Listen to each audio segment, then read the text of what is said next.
Bonjour et bienvenue à la présentation sur le travail à distance adjointe virtuelle.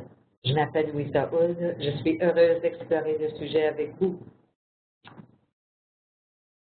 L'adjointe virtuelle. Alors, qu'est-ce qu'une adjointe virtuelle?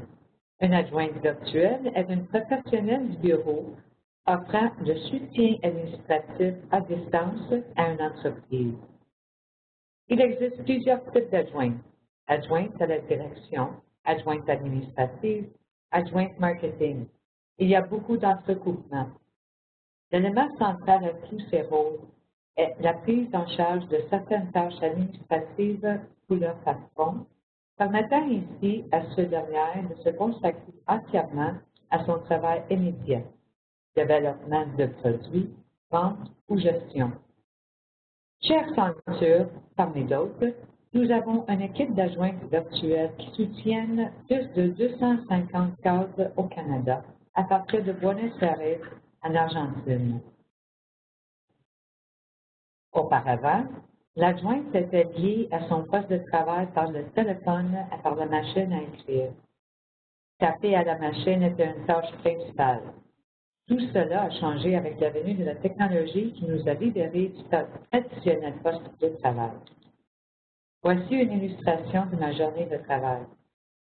Je reçois des textos et des courriels toute la journée de la part des cadres ayant besoin d'assistance de partout dans le monde.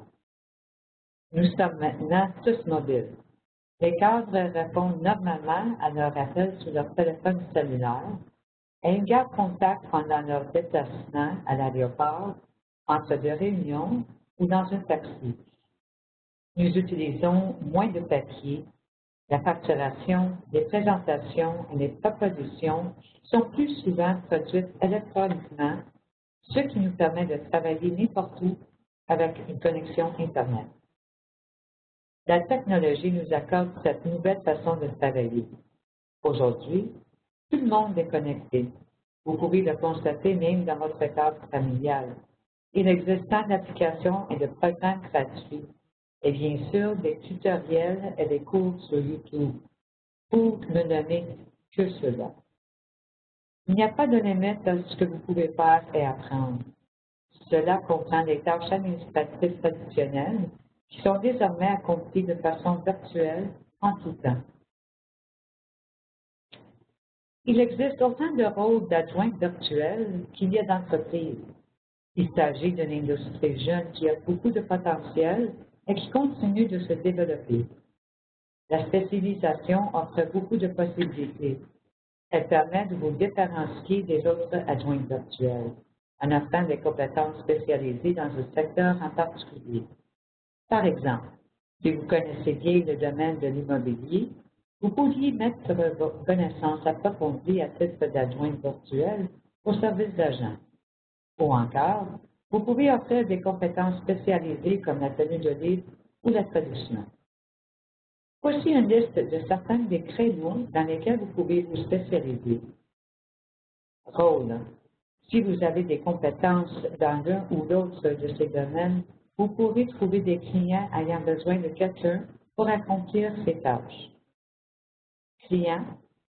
Secteur dans lequel les clients pourraient vous confier des tâches particulières, car vous les faire plus efficacement à moindre coût, ce qui permet à ces clients de se consacrer à leurs tâches importantes. Modalité. Du travail autonome jusqu'au travail à titre d'employé, sans oublier les sociétés de placement d'adjoints virtuels sous contrat ou temporaires. Voici un regard approfondi de certains des services offerts par les adjoints virtuels. Dans la portion bleue, en haut à droite, nous trouvons le soutien administratif classique comme la coordination des réunions et des appels et la planification du déplacement. Je les perçois comme des services permettant aux clients d'accroître leur efficacité individuelle. Portion en bas à droite, secteur en pleine croissance du marketing et de l'image de marque. Cela inclut les médias sociaux ainsi que les campagnes marketing traditionnelles. Passons à la portion au bas à gauche.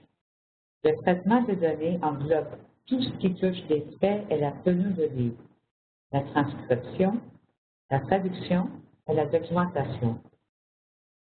Enfin, vous pouvez entrer en partenariat avec vos clients et les aider à accomplir leurs tâches courantes, comme la recherche, la gestion des relations clients et l'examen de rendement.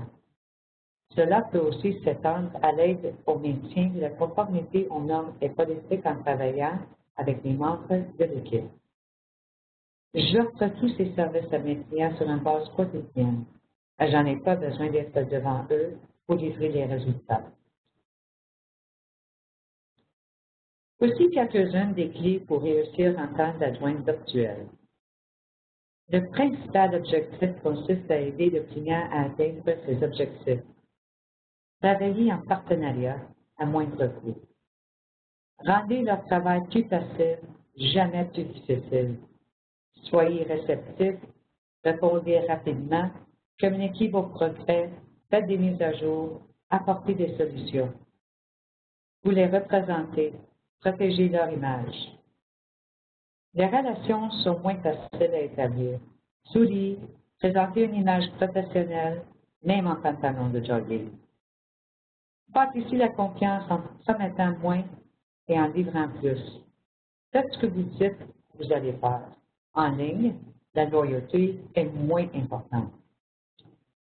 Il existe de nombreuses façons de rendre portable le métier d'adjointe virtuelle.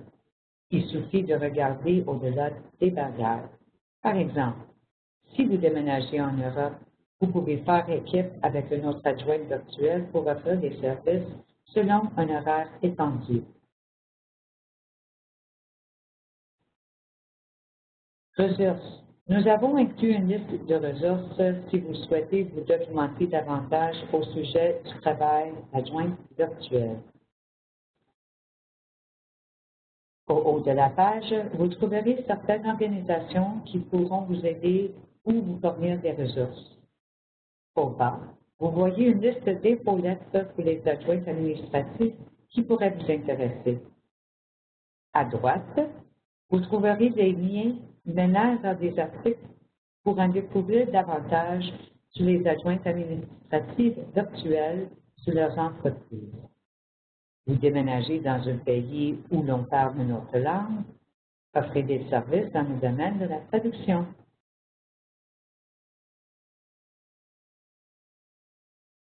Merci d'avoir été des nôtres. J'espère que l'information vous sera utile. Merci à Margaret McKenzie, coordonnatrice de programme virtuel, Centre de ressources pour les familles délétères. Merci également à Arnold van den Hoven, directeur de la présence sociale de l'entreprise d'Accenture, pour cette initiative et pour cette belle occasion. À la prochaine.